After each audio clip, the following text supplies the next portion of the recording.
The silence of an apartment at 2 a.m. isn't actually silent. It's the low hum of the refrigerator, the faint ticking of pipes inside the walls, the sound of a building settling while everyone sleeps. But that night, the silence was shattered by a sound I'll never forget.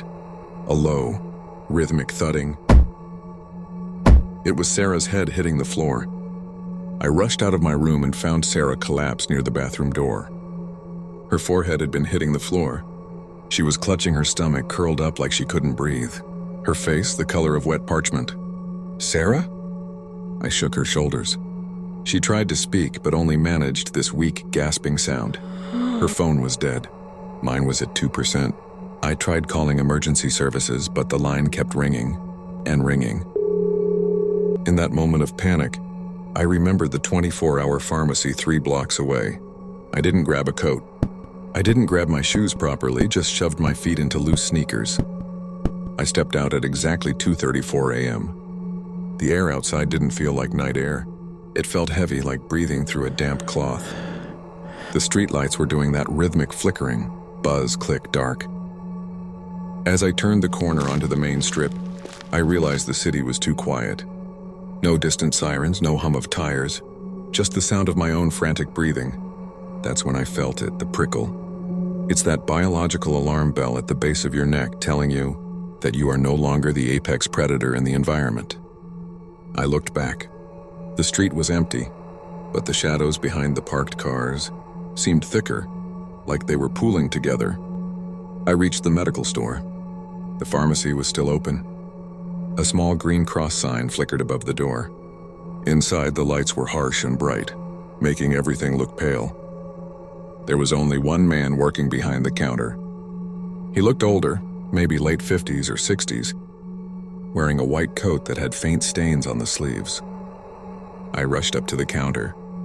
"My roommate is really sick. She has stomach pain and she can't even talk." He didn't seem surprised. He just nodded slowly.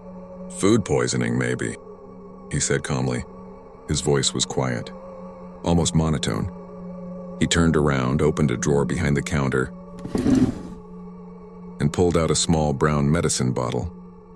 What felt strange was how quickly he chose it without asking many questions. "Give her this." When he slid the bottle toward me, I noticed his hands. They were rough, like someone who worked with tools or soil. There was dirt under his fingernails. For some reason, that detail stuck in my mind. I paid quickly. As I was about to leave, he said something that made me pause. "Try not to stay out too long tonight." I turned back. "What do you mean?" He looked toward the empty street through the glass door. Then he shrugged slightly. "City gets strange after this hour. Hurry," he whispered. I didn't scream. I grabbed the bottle and bolted. I ran. My lungs burned. The street still looked empty. About halfway back, I heard it. Slap, slap, slap. The sound of bare feet hitting the pavement behind me. Slow at first, then faster when I sped up. I turned around quickly. Nothing. No one. Just the empty road and the buzzing streetlights. Maybe someone turned down another street, I thought. But as I kept walking, I heard it again. Footsteps. This time closer. I turned around again, faster. Still nothing. No movement. No shadows shifting. Just silence.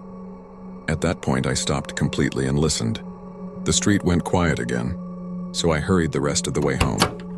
I made it back to the apartment and gave Sarah the medicine. Within about an hour, she started feeling better. Her color came back. Her breathing calmed down. By morning, she said she barely remembered anything except feeling nauseous. Later that day, I walked back past that street again. The pharmacy was there, completely normal. People inside, cars passing. But something about the night before still bothered me, because I kept thinking about 2 things. The strange way the pharmacist looked at the empty street when he said, "The city gets strange after this hour." And those footsteps behind me. That matched my pace, even when no one was there. Now, whenever I wake up in the middle of the night and hear someone walking in the hallway outside my apartment, for a second, I always wonder if I actually walked home alone that night.